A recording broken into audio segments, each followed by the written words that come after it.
c'est un peu long. Alors je compte sur vous pour rester avec moi. Le serpent était le plus rusé de tous les animaux des champs que l'Éternel Dieu avait fait. Il dit à la femme, « Dieu a-t-il réellement dit, vous ne mangerez pas de tous les arbres du jardin ?»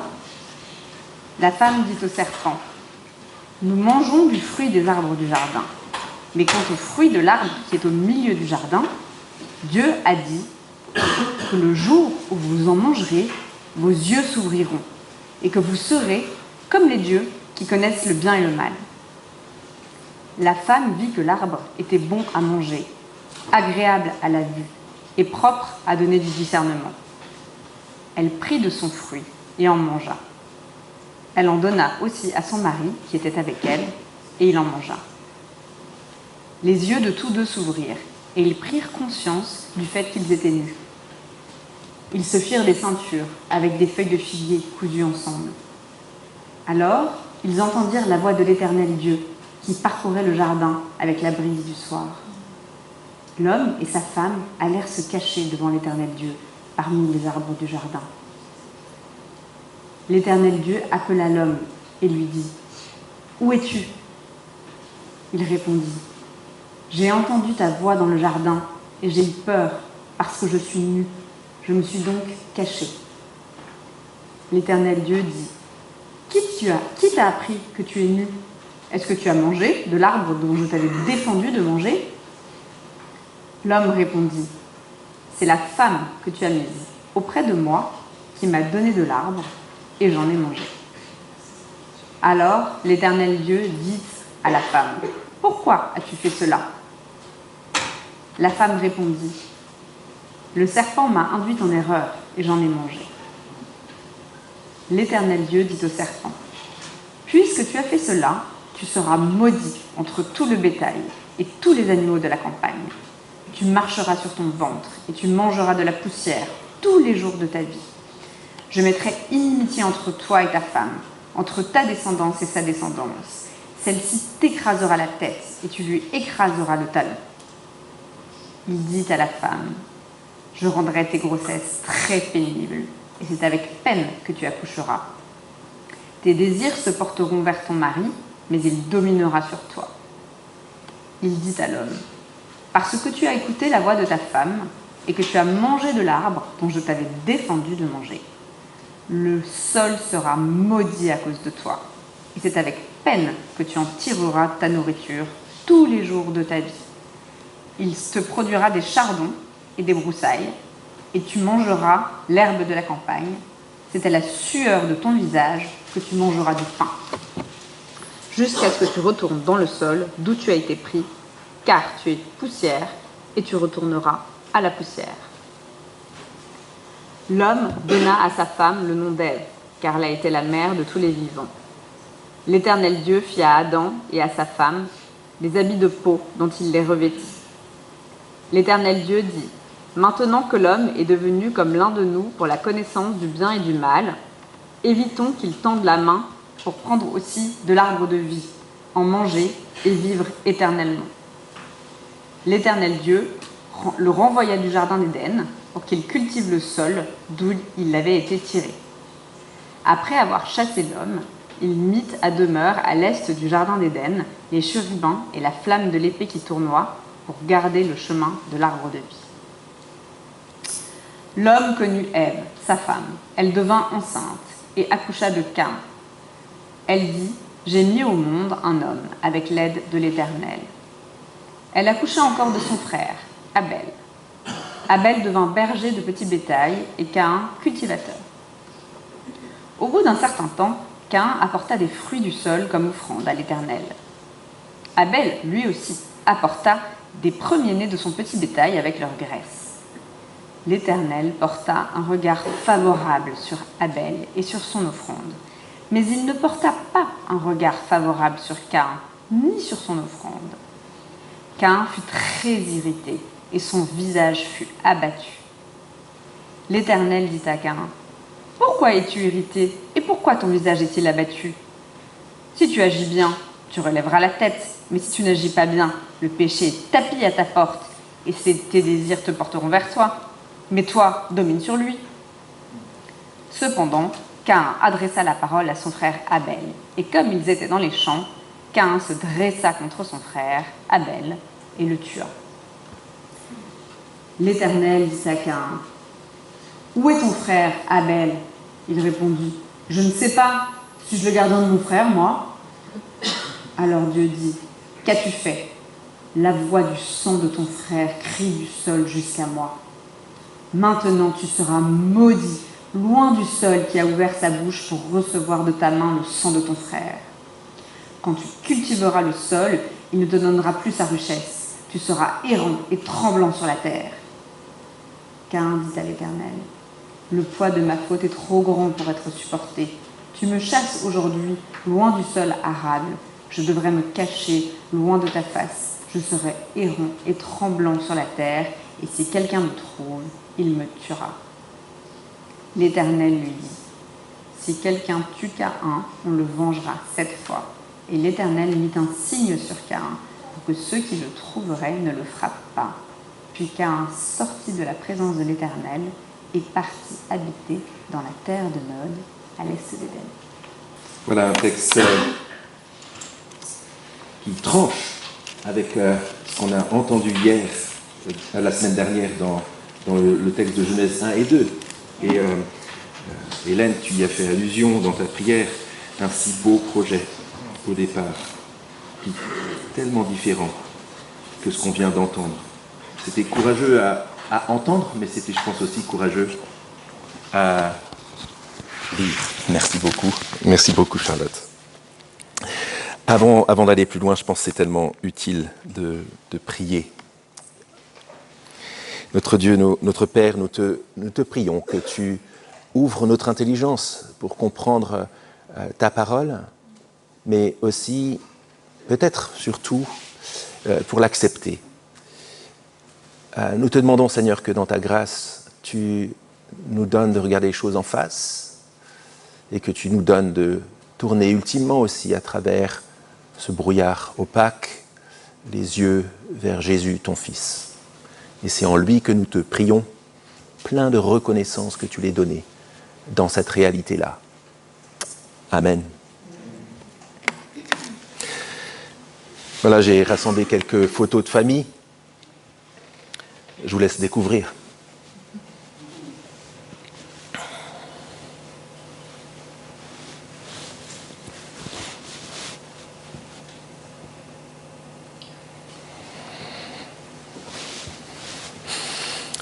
Persuadé que ça fait appel que ça réveille en nous soit des sentiments heureux, soit moins heureux, soit fâchés, soit d'incompréhension, soit de frustration, soit de tristesse, soit de profondes blessures. Des photos de famille. La famille est le cadre fondamental pour notre construction, pour notre identité, pour notre acceptation de soi, qui devrait être un cadre stable, bienfaisant, bienveillant. Il y a quelques esquisses d'ailleurs ici. Un cadre où on trouve toujours, et on sait qu'on y retrouvera lorsqu'on y revient, la vérité, la fidélité, la sécurité, l'amour. Mais en même temps, c'est un lieu de tellement de frustration, la famille. Et même pour les couples et les familles qui vont plutôt bien. Mais ça peut aller jusque parfois les blessures les plus vives, au lieu d'être le cadre bienfaisant et bienveillant dont je parlais, un lieu de malheureusement de désespoir, de destruction et même de mort. Et là, dans mon script, j'ai mis mort au pluriel. Mort physique, mort spirituelle, mort personnelle et parfois mort physique.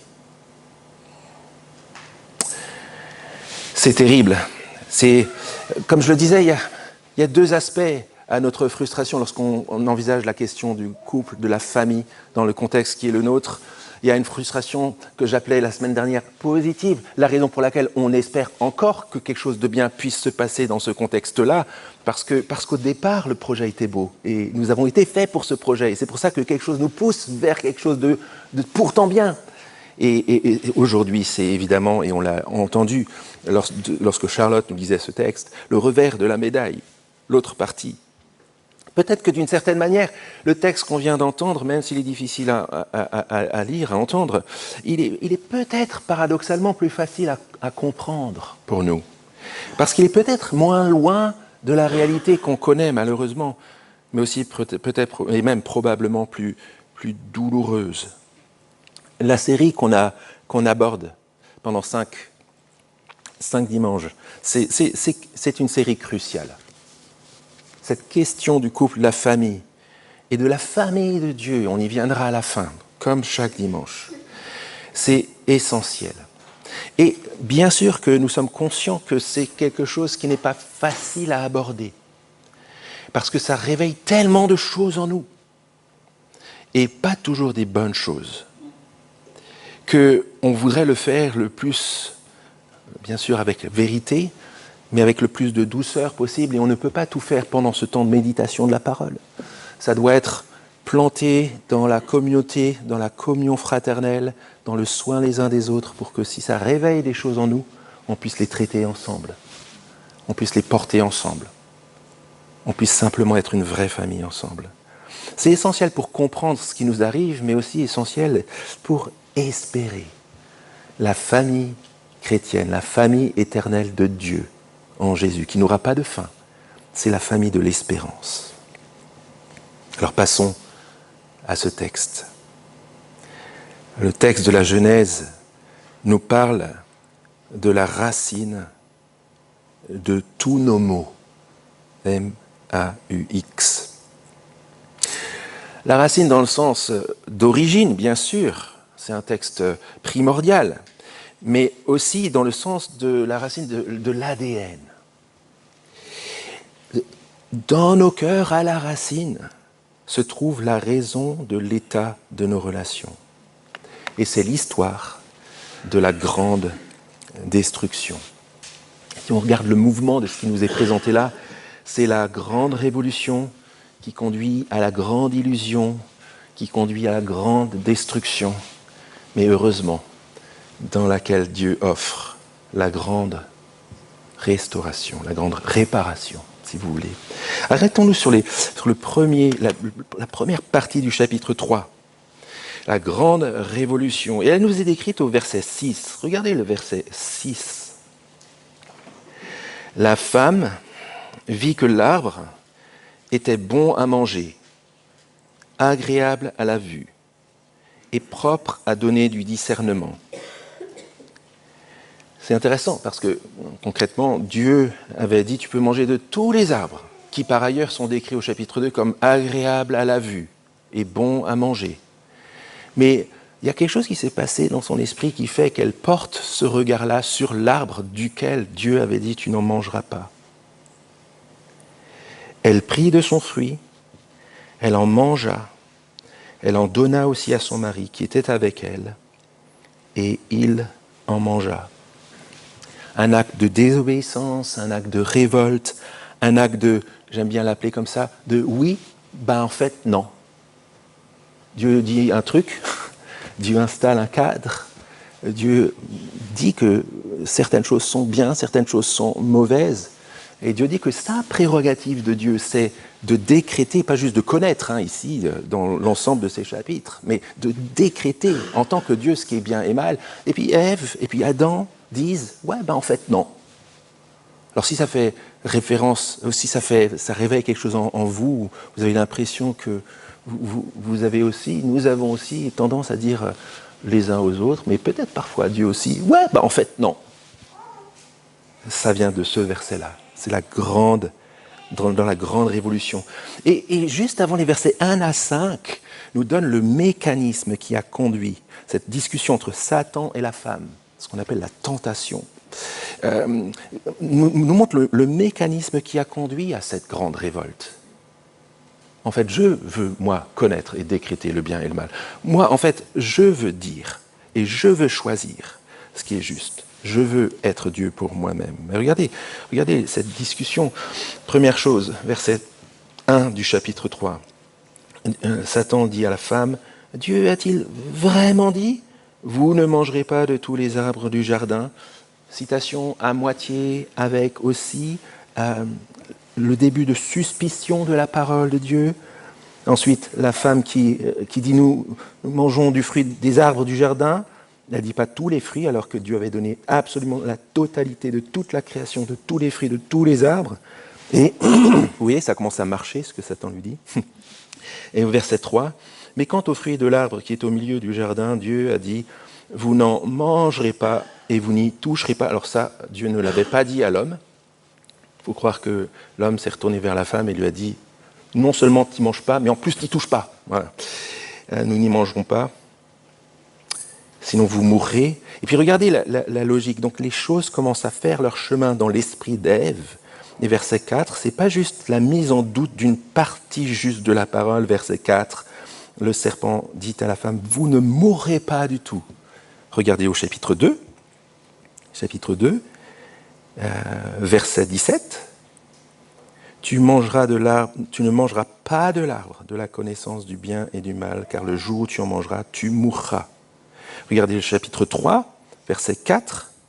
Vous ne mourrez pas du tout. Donc ce n'est pas juste la suspicion à demi voilée, c'est l'opposition exacte à la parole que Dieu avait dite. Et puis la raison pour laquelle le bien fondé de s'opposer à ce que Dieu avait dit frontalement est au verset 5. Mais Dieu sait. Il m'arrive à chaque fois un truc là. C'était un moment crucial. Mais Dieu sait. Vous voyez la suspicion? C'est que Dieu sait un truc que vous ne savez pas. Et il a gardé des trucs pour lui. Il n'a pas comme projet exact de vous conduire au bien, à la vie, à l'épanouissement, à l'harmonie. Il y a un truc qui cache et qui n'est pas bon. Dieu sait.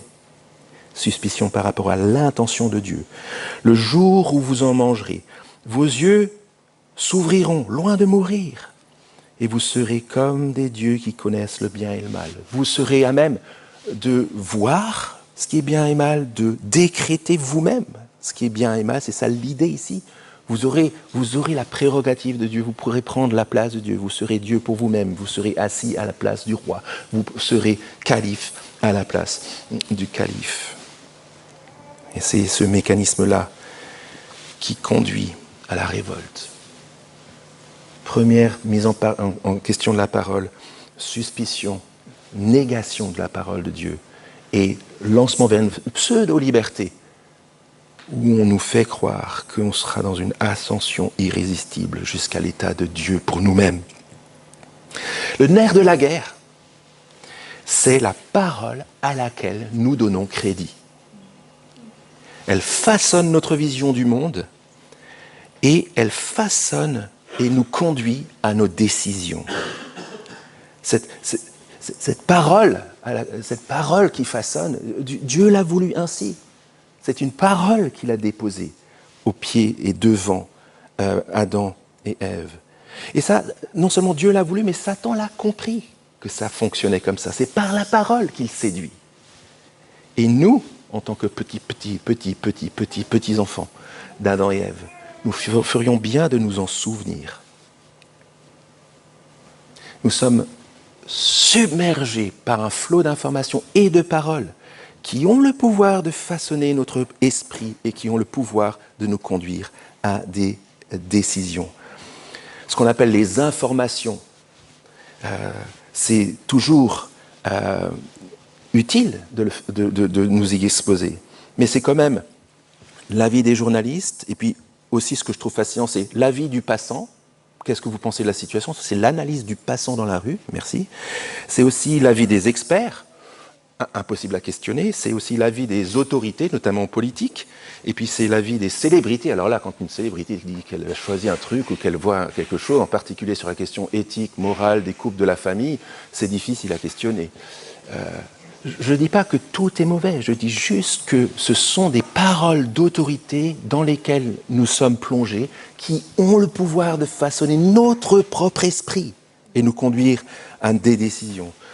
C'est pareil pour l'école. L'école qui est un lieu béni, un lieu dans lequel nous avons la joie de voir nos enfants grandir à tous égards, mais c'est aussi un lieu de formatage.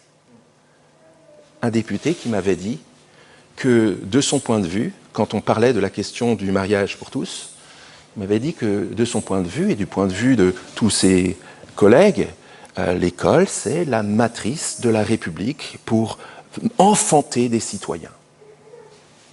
Et donc, on va faire ça. Il y a cette conscience que la parole qui est donnée, que les points de vue qui sont transmis, bien sûr, sont marqués par des choses bonnes, mais ont aussi le pouvoir de véhiculer des choses qui ne sont pas selon la volonté de Dieu. Et sans parler des films, des séries, des réseaux sociaux, des points de vue de nos amis, de nos collègues, dans lesquels on plonge, qui ont des bonnes choses, mais qui ont aussi le pouvoir de façonner notre point de vue. La parole, c'est le nerf de la guerre. Ces raisonnements qui nous sont communiqués, ces choix de vie, ces différents modèles de couple, de famille qu'on nous présente comme équivalents, font leur chemin dans nos cœurs. C'est peut-être ce qui nous conduit à nous dire « c'est vrai, est-ce que c'est vraiment grave ?» C'est différent peut-être juste par rapport au plan de Dieu. Est-ce que c'est vraiment faux? C'est peut-être un peu violent de dire ça, ou de penser ça concernant des options de vie, des points de vue concernant le couple et la famille. Famille homoparentale, famille qui sont reconstituées par rapport à des destructions, à des divorces, en disant que en construisant et en reconstruisant, il n'y aura pas d'effet, c'est juste des équivalents de famille qui sont parfois et de plus en plus envisagés avec juste une maman qui a un enfant toute seule, sans père. Est-ce que c'est vraiment mauvais ou est-ce que c'est juste équivalent? Et puis au fond, est-ce que la parole est vraiment claire? Je ne suis pas sûr en fait. Est-ce que Dieu a vraiment raison? Parce que j'ai l'impression que les gens sont comme moi autour de moi. Ils ont juste leur point de vue. Est-ce que Dieu veut vraiment mon bien sur la manière de construire les couples? Pourquoi je ne me mettrais pas maritalement avec quelqu'un sans être marié? Et puis on voit si ça marche. Et puis ensuite, si ça ne marche pas, on fait comme les autres. On continue notre vie. C'est la rupture, c'est normal, c'est la vie. Est-ce que Dieu veut vraiment mon bien en voulant me maintenir comme ça dans le célibat? Est-ce que je suis vraiment libre? C'est le genre d'effet que cela, et c'est très difficile à gérer pour nous, parce que c'est pas noir ou blanc. C'est un mélange de très bonnes choses qu'on reçoit, qui nous façonnent, et pour le bien, mais aussi qui sont teintés de choix d'hommes et de femmes qui vivent loin de Dieu et qui disent à Dieu, ouais, en fait, non. Je choisis ça parce que ça me semble bien. Mais ce n'est pas au même niveau de ce que Dieu appelle bien. Verset 1. Dieu a-t-il vraiment dit, réellement dit? Verset 4. Vous ne mourrez pas du tout, il n'y aura pas de conséquences. Verset 5. Vous serez comme des dieux, décidant du bien et du mal. L'ascension promise. C'est la grande révolution des hommes contre Dieu, et comme elle trouve sa source dans le mensonge, forcément elle conduit immanquablement à la grande illusion, ou plutôt la grande désillusion. Regardez l'ascension vertigineuse de l'humanité qui s'est émancipée de Dieu au verset 7.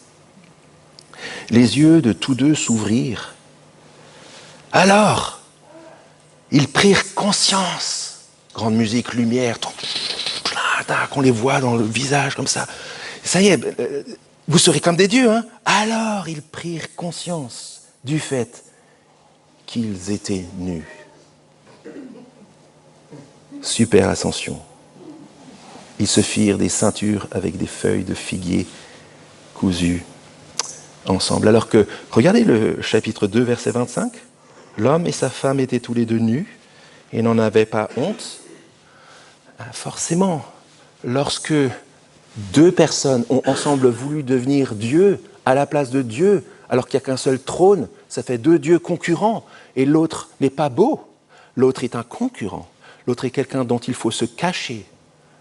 Et ils se cachent de leur nudité, notamment de leur différence sexuelle, hein. Ils font une ceinture de feuilles, parce que l'autre, dans sa différence la plus élémentaire, dans la différence sexuelle, mais on peut évidemment le cliquer puis voir que ça a des ramifications sur tout le rapport à tous les autres, devient un lieu de conflit, alors que c'était un lieu d'harmonie. Quelle ascension vertigineuse! Vous serez comme Dieu, et qu'est-ce qu'ils voient lorsque leurs yeux s'ouvrent? C'est qu'ils sont nus, et que l'autre, au lieu d'être le complément que Dieu a prévu pour la beauté et l'harmonie de la vie sur terre avec lui, sous sa bonne autorité, ça devient un lieu de conflit. La grande illusion, la grande désillusion, on devrait plutôt dire. Ce que j'appellerais le motif 7, comme verset 7, le motif 7 dans l'histoire. Ça vous est déjà arrivé de regarder un peu l'histoire sur les grandes espérances qui avaient été mises dans les grandes avancées en disant ça y est, on est arrivé, la grande libération sexuelle des années 60 par exemple, la grande libération avec le Pax, les unions libres, la grande libération avec le mariage pour tous, la grande libération concernant ensuite la construction du rapport notamment à l'avortement, la grande libération. Notre président qui annonce devant tout le monde, à toutes les femmes du monde, le 8 mars 2025, bonne nouvelle, nous écrivons dans notre Constitution que c'est un droit inaliénable des femmes d'avorter, de mettre fin à un petit bébé dans un ventre. Bonne nouvelle pour le monde entier. Pas sûr que toutes les femmes du monde entier disent « En fait, c'est une bonne nouvelle ». C'est sûr d'ailleurs que non. Mais depuis notre culture occidentale, post-chrétienne, on est là en train d'être dans un mouvement ascensionnel qui nous promet les plus belles choses, les aboutissements de l'humanité, alors que ça nous conduit vers une désillusion. Les mêmes politiques qui nous disent qu'il faut un réarmement démographique. Parce que précisément, il n'y a plus de bébés. C'est un problème, la grande désillusion. Pour nos histoires aussi. Ça vous est jamais arrivé de rêver qu'en choisissant des choix qui ne sont pas forcément super chrétiens ou super selon Dieu, en fait, vous allez vraiment être libre. Vous allez vraiment choisir, vous allez pouvoir enfin prendre votre envol dans vos relations amoureuses, dans votre vie sexuelle, dans votre manière de construire votre couple. Vous dites, ça y est, cette fois, si je choisis ça, je serai Dieu pour moi-même, je serai libre enfin. Et puis vous vous retrouvez nu de l'autre côté, à poil dans le monde. Moi, ça m'est arrivé déjà de plusieurs manières. Cette grande désillusion, après avoir cru à la grande tentation et avoir chatouillé en nous la grande révolution qui nous conduit à la grande désillusion. Et ça nous permet de repérer ce que ça veut dire la tentation. Et ce que je prends ici, c'est juste des exemples. Il y a un côté un peu caricatural, mais ça ouvre des pistes. C'est à chacun de voir quelles sont ces zones de danger. Quelles sont les illusions dans lesquelles on place notre espérance qui vont nous retrouver nus de l'autre côté. Nous sommes dans le monde de la grande désillusion. La tentation, on le voit dans ce mouvement du verset 1 à 7, c'est Satan, le tentateur, c'est son nom dans la Bible, qui pousse les hommes à choisir ce qui va les conduire à leur autodestruction. Personnelle, familiale,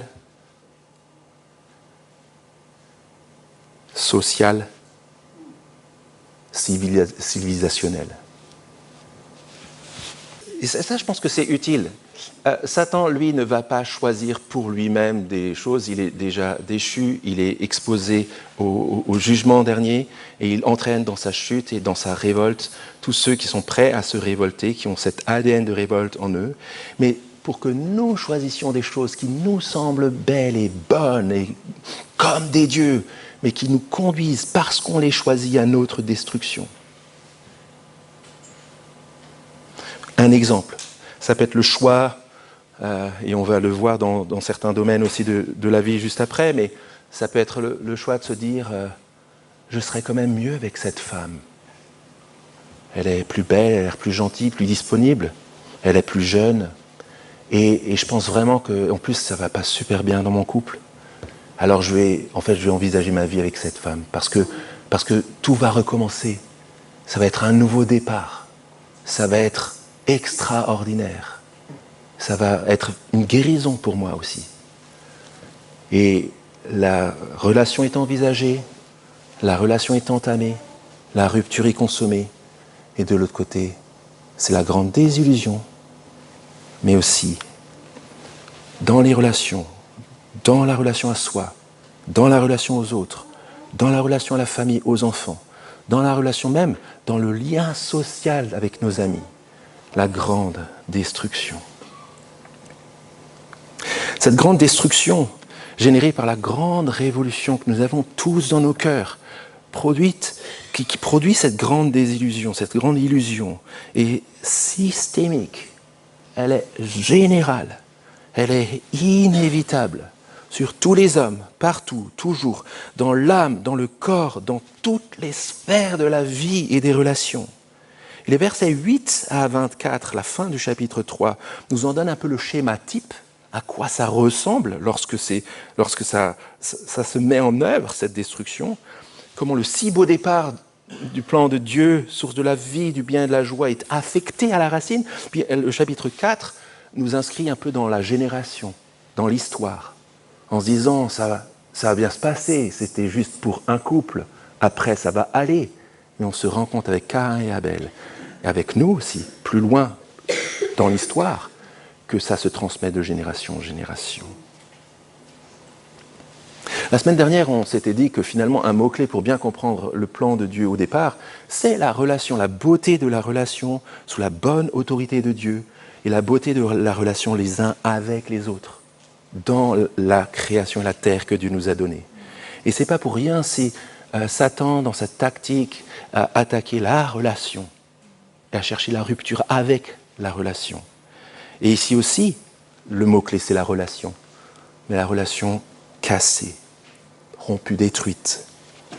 D'abord avec Dieu, et puis ensuite avec autrui.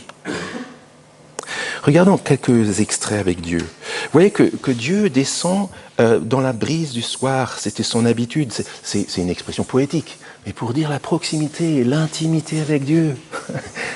Mais il était là comme un père, comme la source du bien. Mais là, Dieu descend comme un juge. Qui t'a appris que tu as fait cela? Qui t'a donné du fruit? Parce que tu as fait cela, punition, jugement. Et parce que tu as fait cela, jugement. La relation est rompue.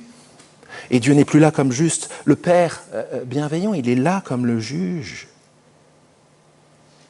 Alors non seulement il n'était pas possible de se débarrasser du calife, de Dieu, de s'asseoir sur le trône, Dieu règne encore, mais en plus, Dieu exerce son jugement.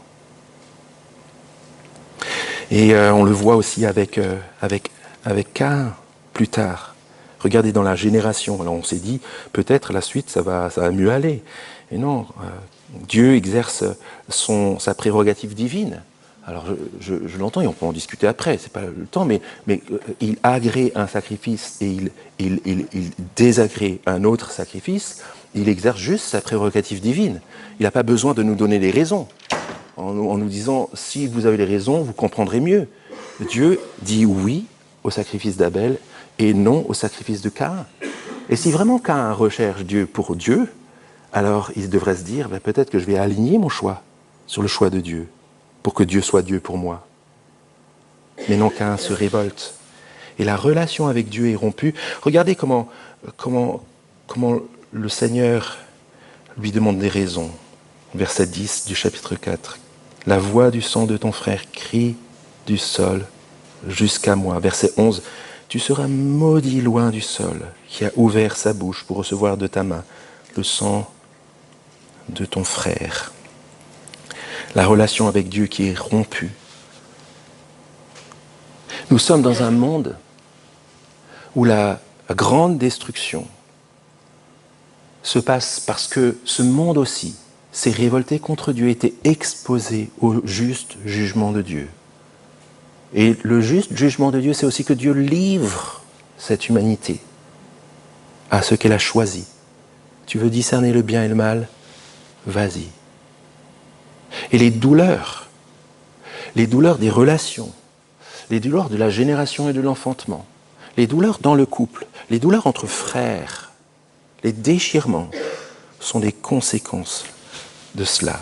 C'est non seulement la grande destruction de la relation avec Dieu, mais aussi de la relation avec les autres. Regardez ce qui se passe. Donc on l'a évoqué, ils se cachent l'un de l'autre, verset 7, c'était juste un petit aperçu. Et puis ensuite, le verset 11 où quand Charlotte tu l'as lu, c'est bien appuyé. Le verset 12, c'est la femme. C'est la femme que tu as mise auprès de moi, qui m'a donné de l'arbre, après j'en ai mangé. La relation est conflictuelle maintenant, les uns avec les autres. Il n'y a plus de logique de complémentarité constructive pour ensuite servir la gloire de Dieu ensemble. Il y a la question de domination, de désirs qui ne sont pas rencontrés. Tes désirs se porteront sur ton mari, mais il dominera sur toi. La beauté de la procréation, qui était la construction de la vie d'autres générations, d'autres autres, et aussi un lieu de souffrance. Je rendrai tes grossesses très pénibles, et c'est avec peine que tu accoucheras. Et puis évidemment la relation avec Abel, entre Caïn et Abel. Verset 8, Caïn adressa la parole à son frère Abel, et comme ils étaient dans les champs, Caïn se dressa contre son frère Abel et le tua. Vous voyez comme c'est archétypal, c'est un schéma type qui se reproduit ensuite dans toute l'humanité. Et l'ensemble de ce qu'on vient de dire, ça pourrait juste être résumé par 2 versets, en fait. Et je vous laisse relire le narratif, par ailleurs, pendant la semaine. Les versets 3.12 et 4.9. Parce qu'en fait, tu aurais pu appuyer, Charlotte, quand tu as lu, sur 2 mots, pas un seul. Regarde, verset 12, c'est la femme que tu as mise à côté de moi, qui m'en a donné, j'en ai mangé. Vous voyez la double accusation ? C'est l'accusation de l'autre et la rupture de la relation avec l'autre, mais c'est aussi Dieu qui est blâmé, le Dieu blâmé. Ouais. C'est Dieu qui a eu tort de donner à Adam cette femme dans laquelle il trouvait ses délices. Il n'aurait rien voulu faire sans elle. Et là, le résumé, la rupture horizontale et verticale. Et puis évidemment, et ça je veux le relire, lorsque Dieu dit « Mais où est ton frère ?» Donc on a d'un côté 4, 12, finalement les 2 versets qu'on veut retenir, c'est 3, 12 et 4, 9. 4, 12, c'est la femme que tu as mise à côté de moi qui m'en a donné, j'en ai mangé. La relation horizontale et verticale qui est brisée. Et puis évidemment 4, 9. Suis-je le gardien de mon frère ? Et la réponse de Dieu, depuis la création et son plan parfait, c'est oui, Caïn, tu es le gardien de ton frère. Pas dans le sens surveillant, mais dans le sens bienveillant. Peut-être que ça fait appel à des situations dans lesquelles on se trouve. Et je pourrais bien sortir un article pour paraître intelligent et puis vous sortir des études de l'INED comme la semaine dernière. Mais je pourrais juste aussi faire allusion à des situations où on voit ces relations-là dévastées, détruites. Dans le rapport à l'autre, la solitude. Je suis si seul, j'ai aucun vis-à-vis. Quand il s'agit de construire ma vie avec quelqu'un, je n'ose pas me lancer, j'ai honte de moi un peu, j'ai peur de m'engager, j'ai peur d'une relation sérieuse, je ne le connais pas ou je ne la connais pas en fait. Je ne suis pas sûr de moi, j'ai peur des hommes. Les femmes m'écrasent. C'est le genre de choses qui proviennent de cette racine-là. La peur de l'autre. D'où ça vient qu'on ait peur de l'autre, qu'on ait peur de s'engager? D'où ça vient qu'il y a de la solitude dans ce monde? C'est parce qu'on est quelques milliards à dire, en fait, je ne suis pas le gardien de mon frère.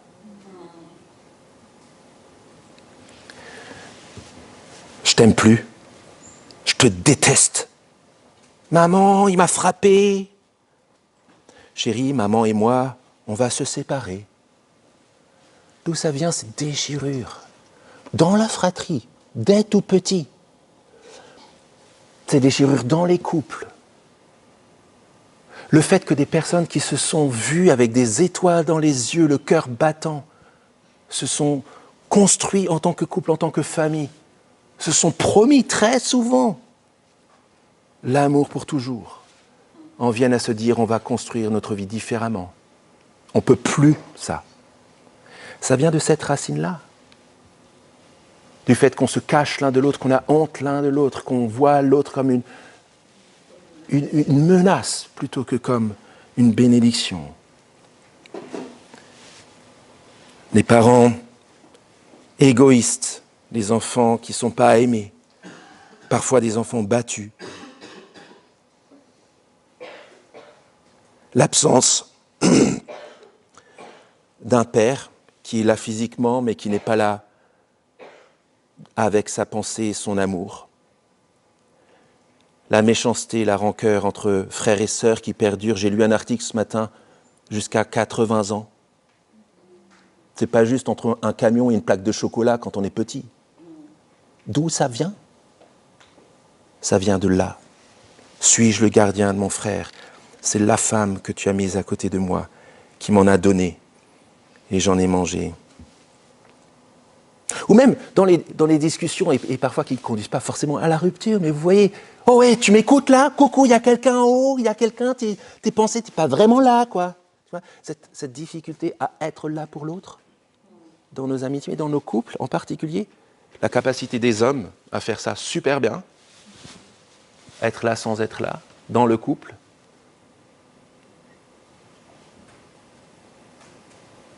Guerre des sexes,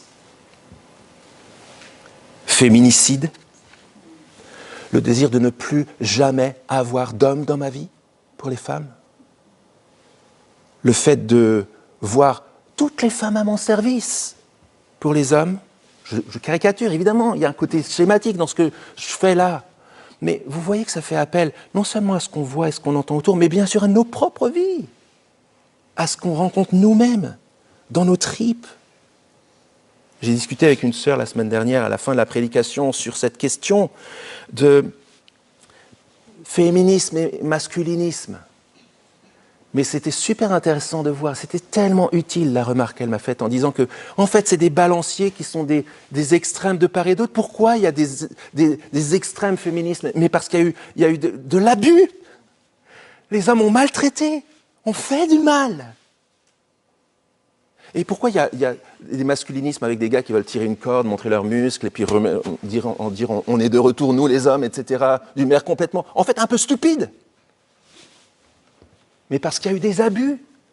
Parce que dans leur féminisme, les femmes parfois ont été tentées de se venger. La solution, et on va le voir maintenant, se trouve bien ailleurs, se trouve dans le Seigneur Jésus. Dieu a-t-il vraiment dit? Et voilà ce que ça donne. Non, vous ne mourrez pas du tout. Mon œil, mort sociale, mort relationnelle, mort des couples, mort des familles, mort des fratries. mort de la société. Il ne faut pas qu'on s'étonne d'être dans une société de plus en plus disloquée. Si les familles elles-mêmes sont disloquées, vous ne mourrez pas. C'est plutôt la grande destruction. Vous serez comme des dieux décidant du bien et du mal.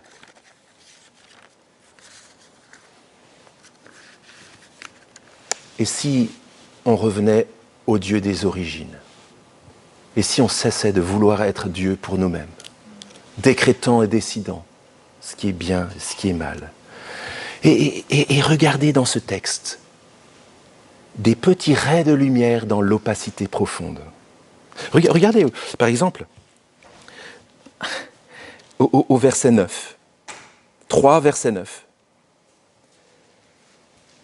L'Éternel Dieu appela l'homme et lui dit « Où es-tu » Alors on pourrait dans le contexte lire avec le ton « Où es-tu » Mais en regardant le reste de la Bible, on sait très bien que c'est « Adam, où es-tu ? Où est-ce que tu es ?» Dieu, dans son jugement, il pourrait mettre fin à cette humanité qui a dit « Ouais, mais en fait, non. Merci pour le monde, sympa, maintenant on peut se débrouiller tout seul. » Il pourrait mettre un terme à ça. Mais Dieu est le Dieu qui cherche l'homme qui pourtant l'a rejeté, qui s'est bercé d'une grande illusion, désillusion. Dieu est celui qui promet au verset 15 que la tête du serpent serait écrasée par quelqu'un qui viendrait de la descendance de la femme. Dans la descendance rebelle, il y aurait quelqu'un qui serait capable d'écraser et de faire taire le tentateur. Regardez au chapitre 3 toujours, ce que Dieu fait de la nudité. Verset 21. L'Éternel Dieu fit à Adam et à sa femme des habits de peau dont il les revêtit. Ça, c'est notre Dieu. Vous serez Dieu, discernant ce qui est bien et mal. Pourquoi ce ne serait pas une bonne chose de revenir à ce Dieu-là? Il a tué un animal qu'il a créé, peut-être 2, pour revêtir cette nudité. Parce qu'il a un projet pour l'homme qui pourtant le rejette. Autre trait de lumière avec Caïn et Abel. Regardez, évidemment, Caïn, il n'a qu'une envie, c'est de tordre le cou à Dieu. Et peut-être qu'en tant que lecteur, on a envie de tordre le cou à Dieu en disant « oh, Caïn, on ne sait pas trop, Dieu, tu es un peu sévère là, parce que Caïn, il était plus sympa au début. Maintenant, voilà. » Et Caïn, c'est sûr qu'il voulait lui tordre le cou à Dieu. Et comme il ne peut pas, il tord le cou à son frère. Mais regardez ce que Dieu fait. Verset 6, 4, 6. « Pourquoi es-tu irrité ? Pourquoi ton visage est-il abattu ? Si tu agis bien, tu relèveras la tête. Mais si tu n'agis pas bien, le péché est tapis à ta porte. Ses désirs se portent sur toi, mais toi domines sur lui. » Voilà la manière de Dieu, d'une humanité qui le rejette et qui le déteste. Avertir, orienter, venir trouver. Voilà notre Dieu. Et et puis il y a aussi cette attitude incroyable lorsque quelqu'un dit « je suis le gardien de mon frère, moi », et qui dit « non, mais ta peine, elle est trop lourde ». Mais petit impertinent, quoi. Ta peine est trop lourde, là, à partir du verset 11 et suivant. Que fait Dieu ? Il met une marque sur Caïn pour que personne touche à Caïn, qui pourtant vient de lui dire « en fait, t'es un peu trop sévère, Dieu ». Voilà notre Dieu. Donc, qu'est-ce qu'on choisit ? Vous serez comme des dieux discernant ce qui est bien ou mal, ou de choisir le Dieu qui reste et qui cherche. Il est venu nous chercher dans la personne du Seigneur Jésus, son Fils. C'est la grande restauration. Le texte, la Bible transpire de plein de textes qui nous le montrent. Et un des textes que je trouvais intéressant, c'est celui-là. C'est Philippiens au chapitre 2, qu'on connaît bien, mais regardez comment Jésus a accepté de faire le mouvement contraire d'Adam. Adam à qui Satan avait dit, Adam et Ève, à qui Satan avait dit, tu vas monter tout en haut, tu vas devenir comme Dieu. Et en fait, il est retombé en bas. Regardez ce que Jésus a fait, lui, verset 5. Ayez la pensée qui était en Christ. Jésus, lui, dans la condition, était celle de Dieu.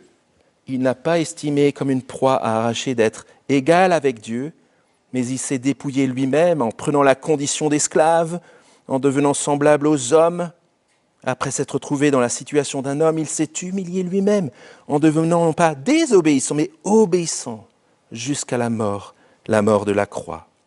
Et c'est pourquoi aussi Dieu l'a souverainement élevé et lui a donné le nom qui est au-dessus de tout nom, afin qu'au nom de Jésus, tout genou fléchisse dans les cieux, sur la terre, sous la terre, et que toute langue confesse que Jésus-Christ est Seigneur, à la gloire de Dieu le Père. La bonne autorité de Dieu restaurée par le Fils qui était Dieu, tout en haut, vraiment Dieu, et qui est devenu un homme dans notre humanité, descendance de la femme, pour être obéissant, alors que nous étions obéissants, et pour descendre dans la mort de la croix, la mort du jugement, pour que le jugement que nous méritions, Dieu le fasse reposer sur son Fils. Et vous voyez comment la prétention de Satan, que Satan met dans l'homme, elle est annulée par ce que Jésus fait. Il descend pour nous restaurer et restaurer notre relation avec Dieu. Dieu a donné Jésus pour qu'il restaure notre relation avec lui les uns avec les autres. Et cette restauration-là que Dieu offre, elle est d'abord offerte à l'Église. Aux hommes et aux femmes, la grande famille de Dieu. Aux hommes et aux femmes qui ont fait la paix avec lui et qui l'appellent à vivre de cette manière. S'il y a donc quelques consolations, s'il y a en Christ, s'il y a quelque encouragement dans la communion de l'esprit, dans l'amour, s'il y a quelque communion de l'esprit, s'il y a quelque compassion et miséricorde, mettez le comble à ma joie afin d'avoir une même pensée, un même amour, une même âme, une seule pensée. Ne faites rien par rivalité ou par vaine gloire, et dans l'humilité estimez les autres supérieurs à vous-même. Que chacun de vous, au lieu de considérer ses propres intérêts, considère aussi ceux des autres. Vous voyez les effets de cette restauration. Grâce à Christ, ayez en vous la pensée qui était en Christ. C'est exactement ce qui se passe dans l'Église.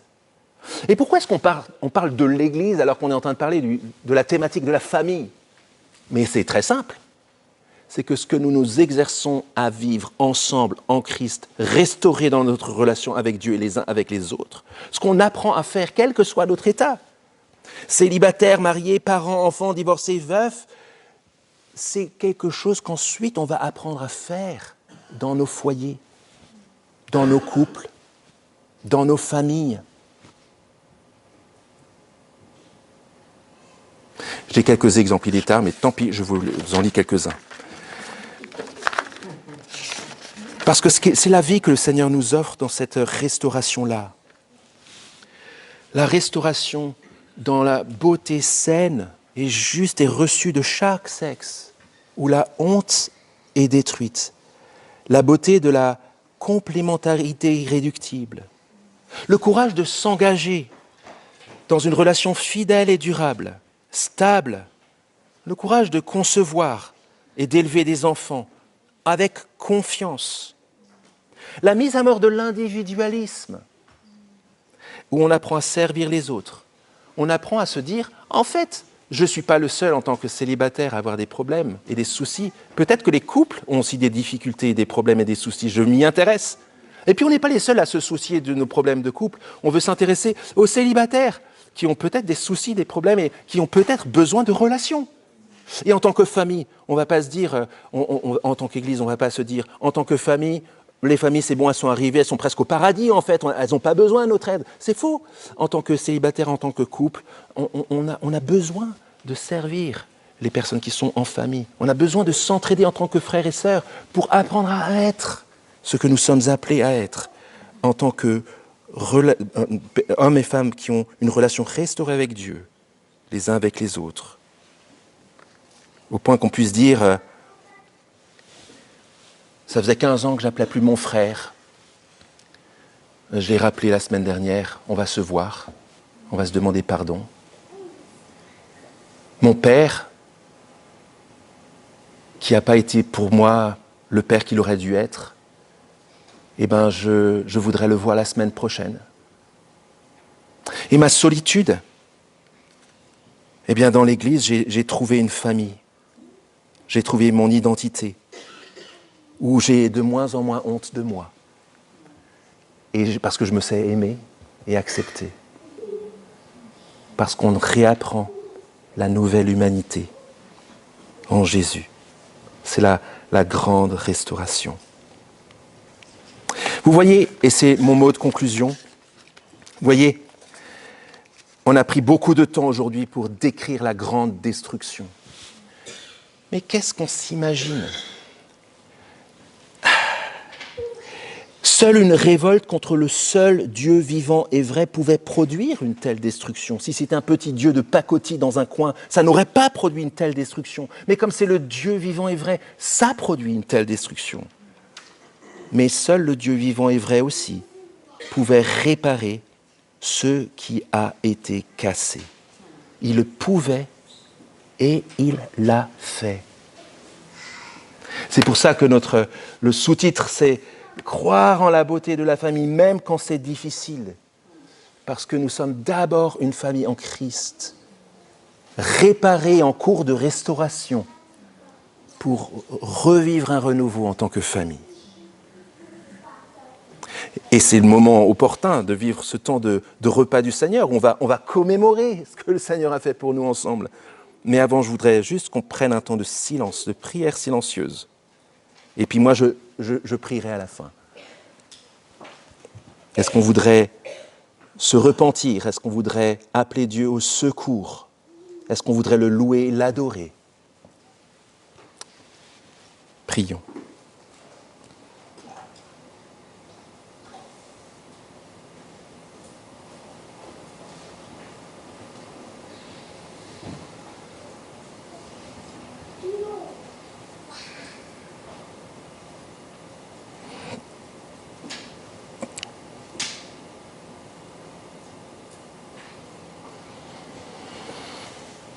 Tu vois dans nos cœurs, Seigneur, et tu connais nos vies, nos histoires, nos grands espoirs et nos déboires. Tu sais, lorsque nous faisons fausse route, tu sais aussi quelles sont nos joies, nos réalisations, les belles choses de nos vies. Tu sais tout de nous. Et nous voulons te demander, Seigneur, que dans ta grâce, en pensant à ce que le Seigneur Jésus a fait pour nous, parce que tu lui as demandé de le faire pour nous, nous puissions avoir la pensée qui était en Christ. Nous puissions nous laisser restaurer par lui et nous puissions le laisser modeler notre rapport les uns avec les autres. Nous te prions, Seigneur, pour les couples et les familles qui ont besoin de régler des choses dans les jours et les semaines qui viennent. Nous te prions pour une grande grâce et une grande restauration. Nous te prions pour une vie nouvelle. Nous te prions pour la résurrection des couples qui se meurent. Nous te prions, Seigneur, pour celles et ceux qui ont été brisés par la vie, notamment par la vie amoureuse, par la famille, par leur famille. Nous te prions que tu viennes les recueillir, que nous soyons une famille dans laquelle nous accueillons, nous prenons soin les uns des autres, nous nous aimons et nous nous laissons utiliser par toi comme des outils de restauration. Nous te prions pour celles et ceux qui voudraient construire couple et famille. Et nous te prions, Seigneur, que tu leur donnes le courage de la décision. Nous te demandons, Seigneur, que tu leur donnes le courage en particulier aux hommes de prendre position pour être des hommes selon Jésus et à la manière de Jésus. Nous te prions, Seigneur, que tu apaises les rancœurs féministes ou masculinistes, que tu permettes que nous soyons une église dans laquelle hommes et femmes ensemble célèbrent ta gloire, pas juste pour un chant, mais dans leur vie, dans leur interaction, dans le nom précieux de Jésus. Amen.